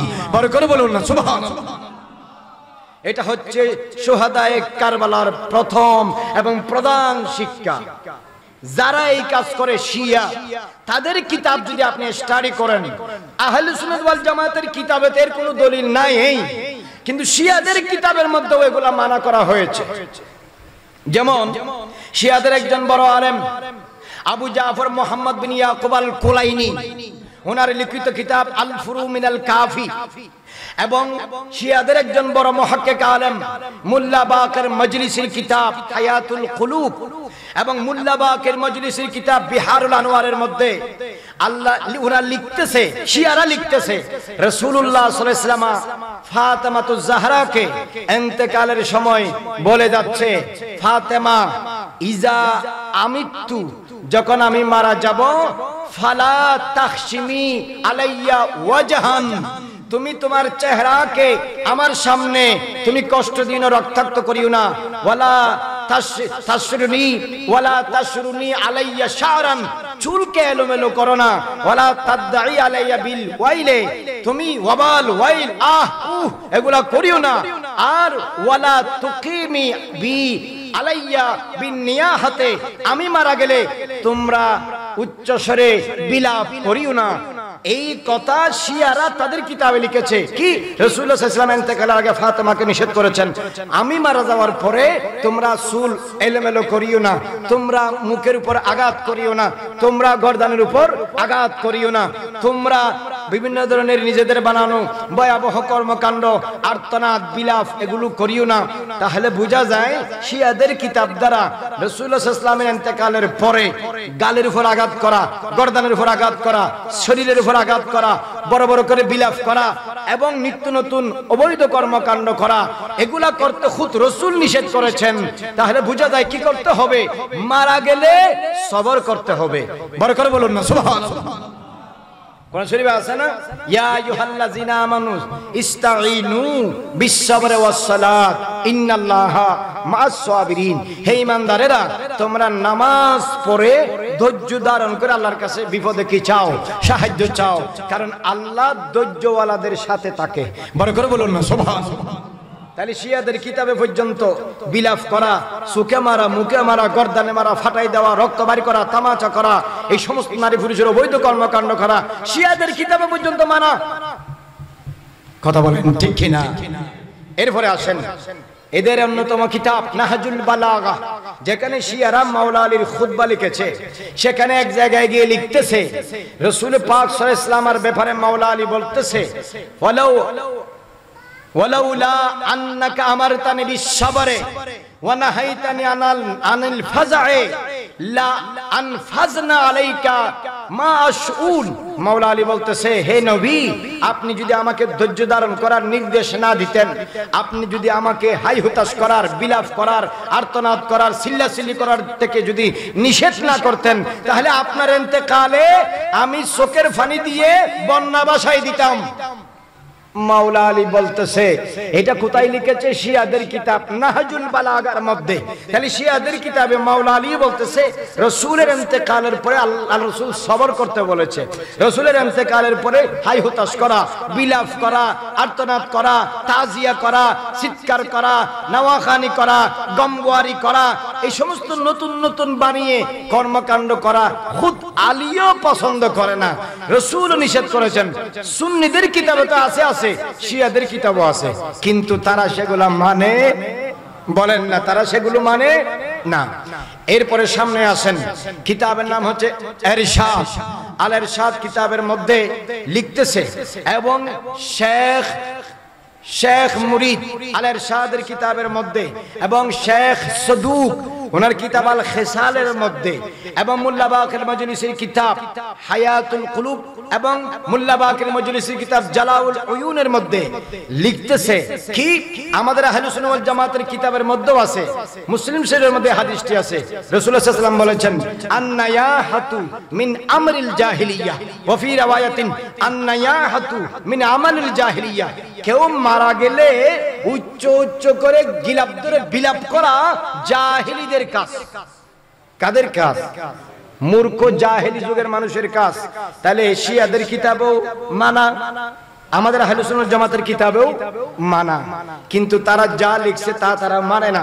এখন যে ইয়া হুসাইন, ইয়া হাসান, ইয়া আলী, ইয়া ফাতেমা বলে বলে গুড়া সাজিয়ে, এখানে ইমাম হুসাইনের মাজার সাজিয়ে, এখানে বিভিন্ন ধরনের আকৃতি করে, এখানে বিভিন্ন ধরনের ফট্টি বাঁধে, বিভিন্ন ধরনের অঙ্গিভঙ্গিমা করে, মিছিল বের করে যে একজন আরেকজনকে আঘাত করতেছে, এই ধরনের কোনো কাজ রাসূলের সাহাবারাও করে নাই, তাবিঈনরাও করে নাই, তবে তাবিঈনরাও করে নাই, মুহাদ্দিসিন কিরামরাও করে নাই, আইম্মা কিরামরাও করে নাই। ইমাম আবু হানিফা, শাফি, মালিক, আহমদ বিন হাম্বল, ইমাম বুখারী, তিরমিজি, আবু দাউদ, নাসাই, ইবনে মাজাহ, কোন ইমাম শরীয়ত এবং তরিকত, হাকিকত, মারিফাতের কোন ইমাম করে নাই। এটা শিয়াদের একটি দলের বানানো শরীয়ত বিরোধী কাজ। কথা বলেন ঠিক কিনা? এরপরে বোঝেন, মা ইয়াহজারুহুমুল ফাকিহু মা লা ইয়াহজারুহুল ফাকিহু, এটা শিয়াদের কিতাব। কিতাবটা লিখেছেন এই কিতাবে, এবং শিয়াদের আরেকটি কিতাব মোল্লা বাকের মজলিসের কিতাব বিহারুল আনোয়ারের মধ্যে, এবং শিয়াদের আরো একটি কিতাব আছে, এই কিতাবের নাম হচ্ছে কাশফুল ওয়ারা আলামুল ওয়ারা বিআলামিল হুদা, ইমাম তাবরাসি। এই কিতাবের মধ্যে লিখতেছে, লা তাজালু আরবাতুন ফি উম্মতি ইলা ইয়াউমিল কিয়ামাহ। মানে বলতেছে আমার উম্মতের মধ্যে 4টা জিনিস কিয়ামত পর্যন্ত থাকবে। একটা হচ্ছে কি, আল ফখরু বিল আহসাবে ওয়াত তাআনু ফিল আনসাবে ওয়াল ইসতিসকাউ বিন নুজুমে ওয়ান নায়াহা। 4টা জিনিস আমার উম্মতের মধ্যে থাকবে, শিয়াদের কিতাবে লেখা আছে। তার মধ্যে একটা হলো মানুষ মারা গেলে দীর্ঘদিন ধরে বিলাপ করে কাঁদা। বলেন না, বিলাপ করে। আমাদের আহলে সুন্নাত জামাত মোতাবেক, ইসলামী শরীয়ত মোতাবেক বিলাপ করে কাঁদলে মইয়তের আযাব হয়। কথা বলেন ঠিক কিনা? আপনি বেশি বেশি চোখের পানি ফেলতে পারবেন নীরবে। একটি মানুষ 70 বছর 50 বছর আপনার সাথে ছিল, আজকে আপনাকে ছেড়ে চলে যাচ্ছে, আপনি তার থেকে সবকিছু রেখে দিলেন, সে খালি একটা সাদা কাপড় পরে চলে যাচ্ছে, তো কষ্ট তো লাগতেও পারে। কথা বলেন ঠিক কিনা? তা আপনি চিল্লাইয়া চিল্লাইয়া কাঁদলে যত চিল্লাবেন তত মইয়তের কি হবে? আযাব হবে। এইজন্য শরীয়তে এটাকে বলা হয় নাইয়াহা, মানে আর্তনাদ করা, বিলাপ করা জায়েজ নাই, কিন্তু শিয়াদের মধ্যে এটা আছে।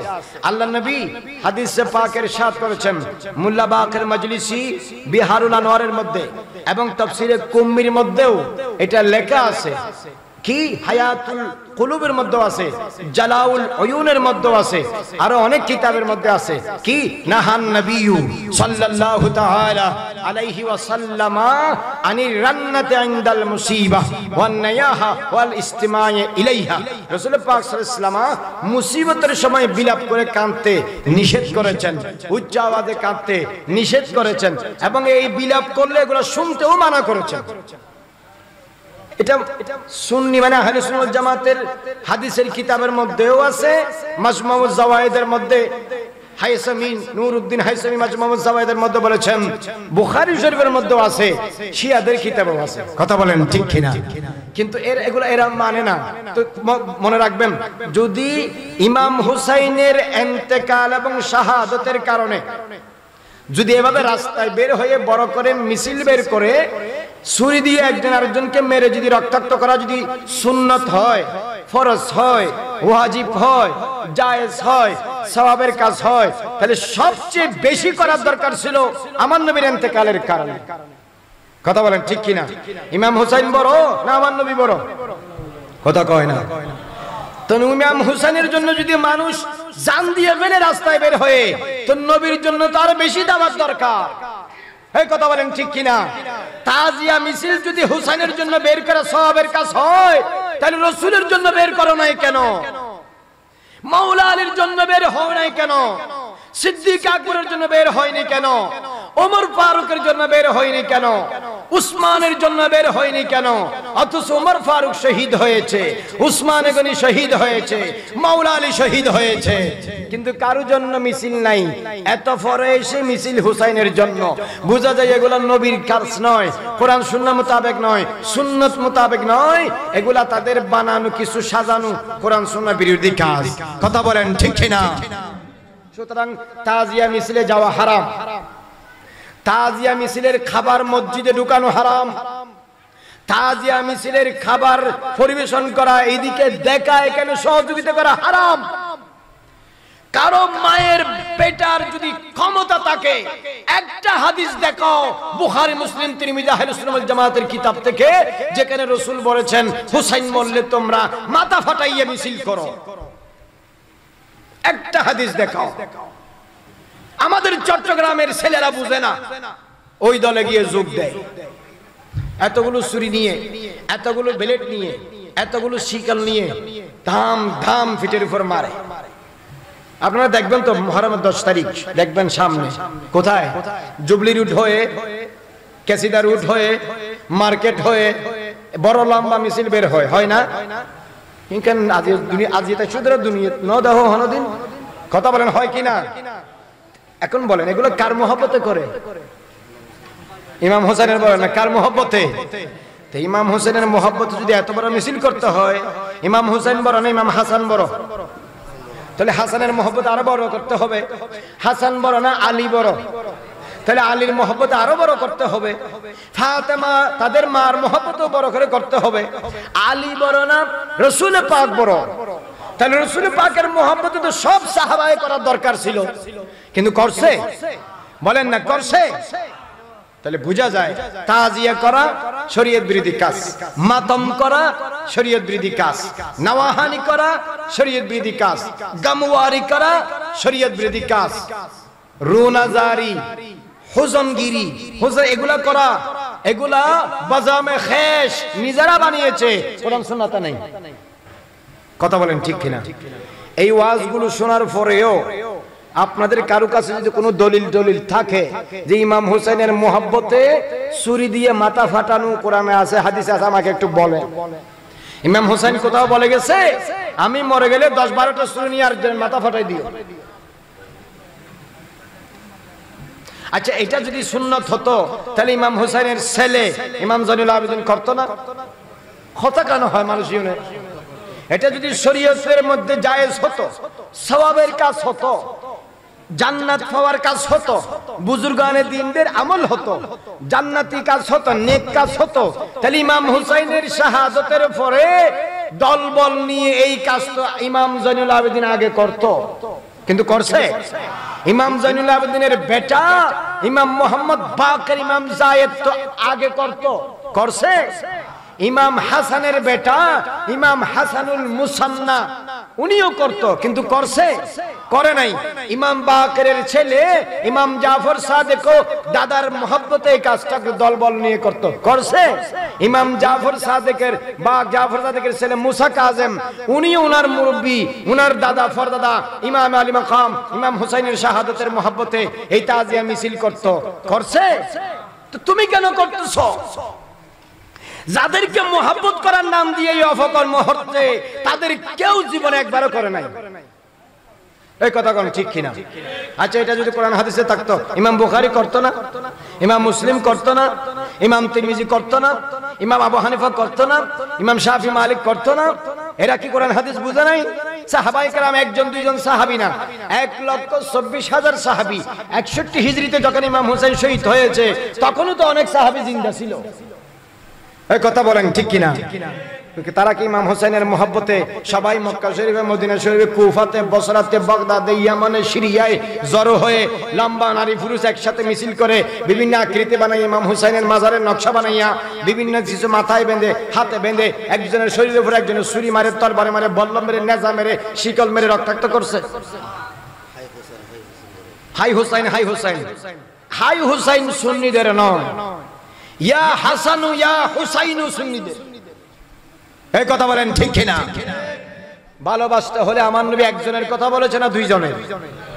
আন সালমানা রাদিয়াল্লাহু তাআলা আনহু قال قال النبي صلى الله تعالى عليه وسلم من احب الحسن والحسين فقد احبني। পৃথিবীর মানুষ শোনো, আমার নবী বলছেন যে ইমামে হাসানকে মহব্বত করেছে, হুসাইনকে মহব্বত করেছে, সে আমার নবীকে মহব্বত করেছে। বড় করে বলুন সুবহানাল্লাহ। আর জোরে বলুন সুবহানাল্লাহ। জোরে বলুন ইয়া হুসাইন, জোরে বলুন ইয়া হাসান, জোরে বলুন ইয়া রাসূলুল্লাহ। ইমাম হাসান হুসাইনকে মহব্বত করা মানে আমার নবীকে মহব্বত করা। এরপর আমার নবী বলতেছেন ওয়ামান আহাব্বানি আহাব্বাহুল্লাহ, যে আমাকে মহব্বত করলো আল্লাহ তাকে মহব্বত করে। তাহলে ইমাম হাসান হুসাইনের মহব্বত দিয়ে নবীর মহব্বত পাওয়া যায়, ইমাম হাসান হুসাইনের মহব্বত দিয়ে আল্লাহর মহব্বত পাওয়া যায়। আর ওয়ামান আহাব্বাহুল্লাহ, আল্লাহ যাকে মহব্বত করে আদখালাহুল জান্নাহ, বিনিময়ে আল্লাহ পাক তাকে জান্নাত দান করে। বড় করে বলুন না সুবহানাল্লাহ। আহলে সুন্নাত কাহে বেড়া পারে আসহাবে হুজুর, নজম হ্যায় और नाव है इतरत रसूलुल्लाह की सलातुनिया।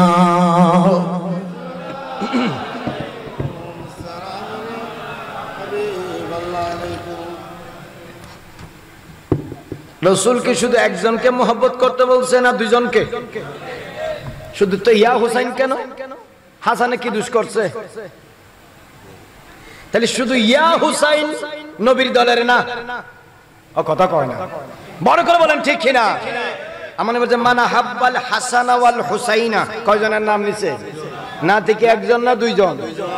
দুজন শহীদ হয়েছে ইসলামের জন্য। তো শুধু ইয়া হুসাইন হবে কেন? ইয়া হাসান কই?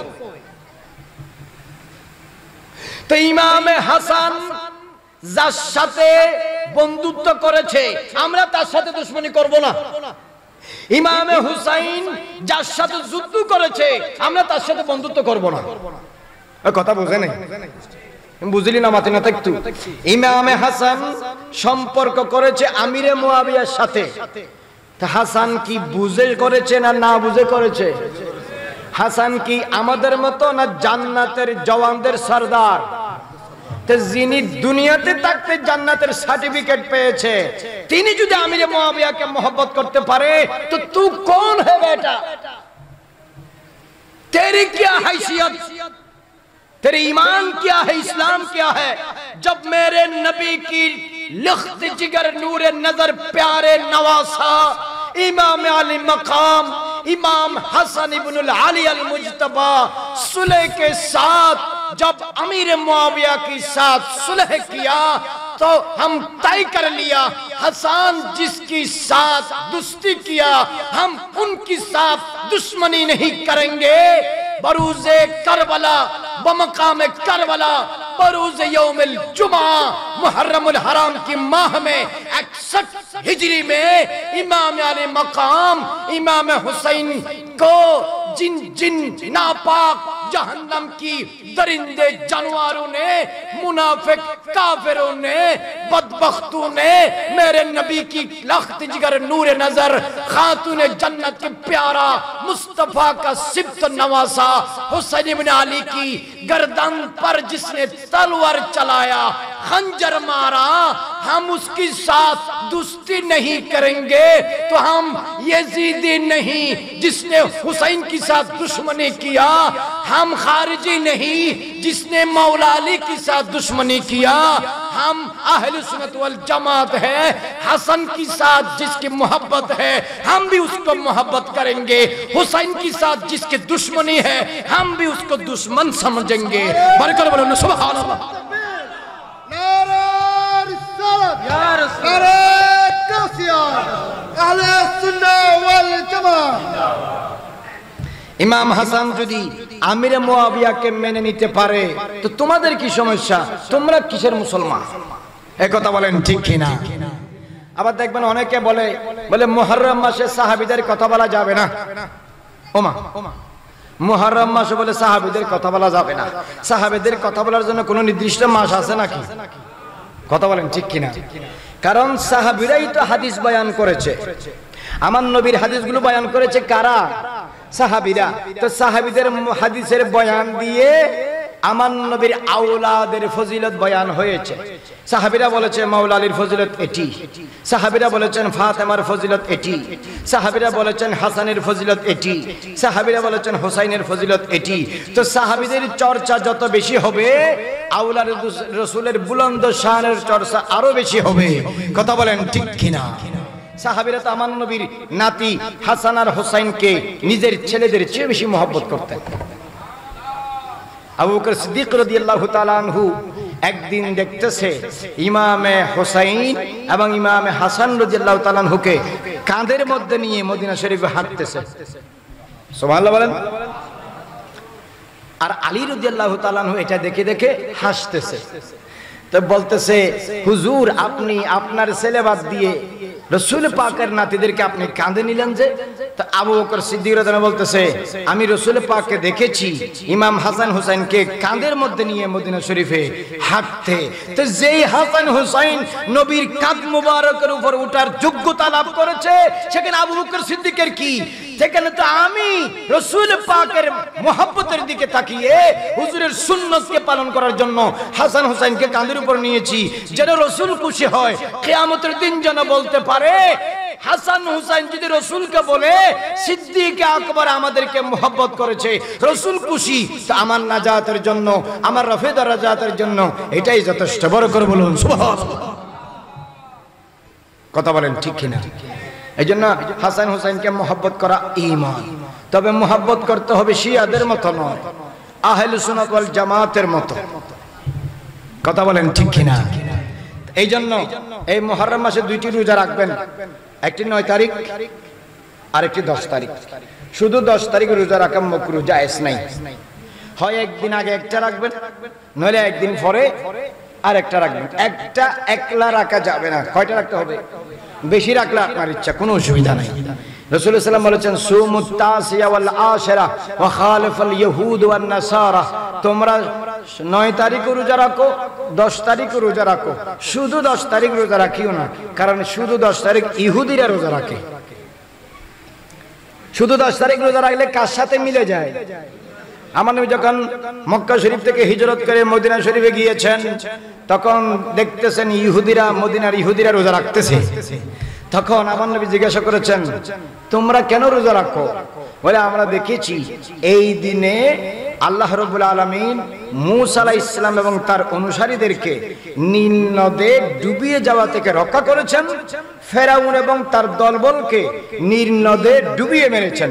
এই জন্য আমরা শুকরিয়া আদায় করার জন্য প্রতি বছর মুহররমের 10 তারিখ রোজা রাখি, কারণ নীল নদে মূসা আলাইহিস সালাম পার হওয়ার দিন ছিল মুহররমের 10 তারিখ। বড় করে বলুন সুবহানাল্লাহ। তাহলে তারা রোজা রাখতো কয়টি? একটি।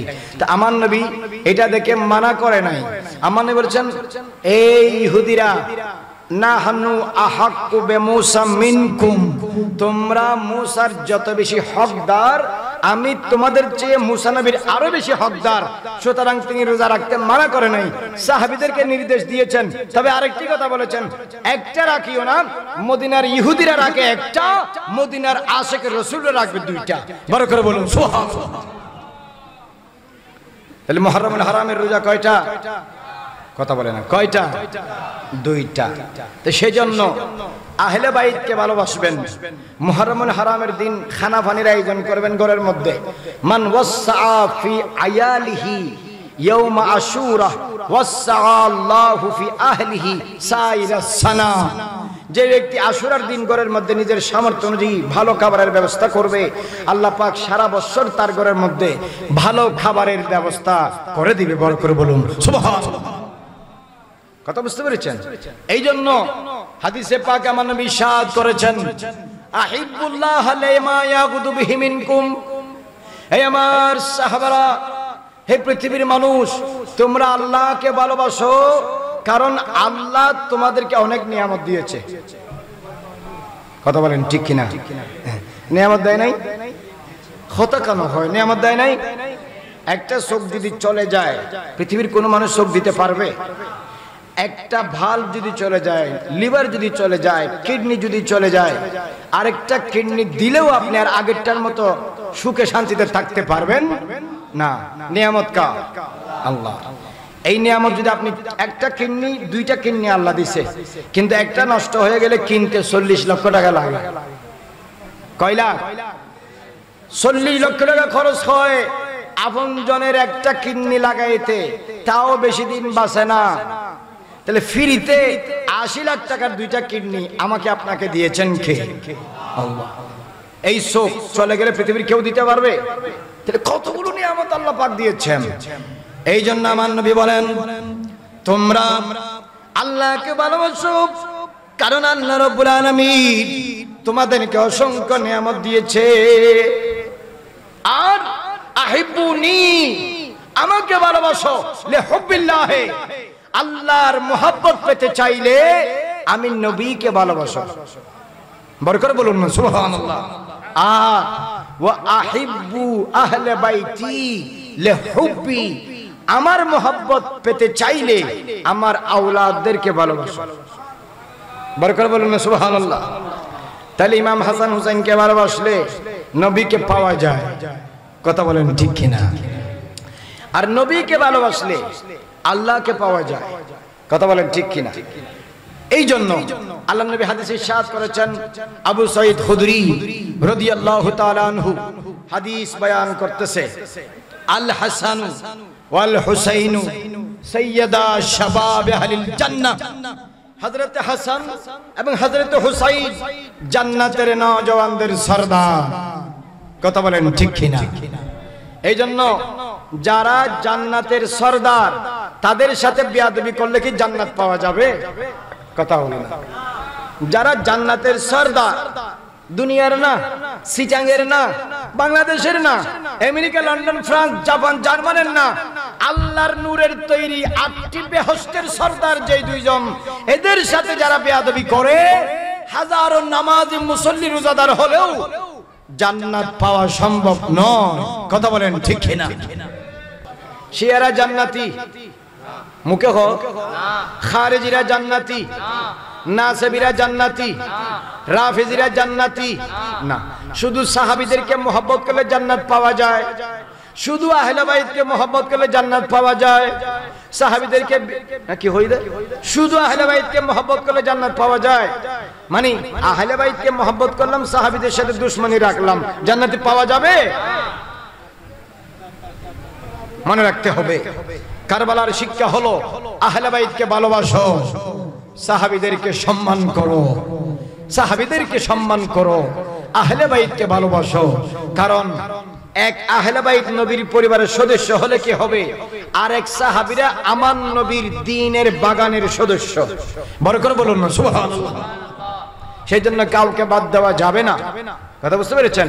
আরেকটা কথা, শুধু ইয়া হুসাইন আহলে সুন্নাত ওয়াল জামাতের স্লোগান নয়, ইয়া হুসাইনের সাথে ইয়া হাসান থাকতে হবে, ইয়া আলীর সাথে ইয়া ফাতেমাও থাকতে হবে, আহলে বাইতের সাথে সাহাবায়ে কেরামও থাকতে হবে।